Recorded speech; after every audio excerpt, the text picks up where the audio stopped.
ঘরের কাজ তো সবাই করায়, কিন্তু নিজের মনের মতো রঙটা ফুটিয়ে তোলার আনন্দটাই আলাদা। তাই বাজার থেকে রেড গোল্ডের 3 প্যাকেট রং কিনে এনেছিলাম।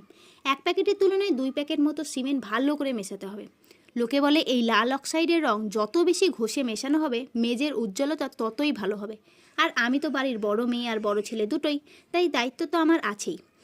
ঘাড়ে ব্যথা হলেও নিজের মনে আলাদাই একটা তাগিদ ছিল যে ঘরের মেঝেটা যেন একদম পারফেক্ট হয়। কাজটা করার সময় মা একটু চিন্তা করছিল, কারণ আমি গ্লাভস ছেড়ে খালি হাতেই কাজটা করছিলাম। আর এই করতে করতে কখন যে আমার হাত পা লাল রঙে মেখে গেছে তা আমি খেয়ালই করিনি। পায়ে লাল রঙটা লেগে যখন পুরো আলতার মতো দেখাচ্ছিল, তখন হঠাৎই মনের গভীরে লুকিয়ে থাকা শখ ইমোশনগুলো আচমকা সামনে এসে পড়ল। একটা বিশেষ কারণে বহু বছর ধরে আমি মেহেন্দি আর আলতা পরি না, কিন্তু পায়ে এই রঙটা দেখে আমার সত্যি খুবই ভালো লাগছিল। যাই হোক, ঘরবাড়ির যা অবস্থা, কবে যে কাজটা পুরোপুরি কমপ্লিট হবে।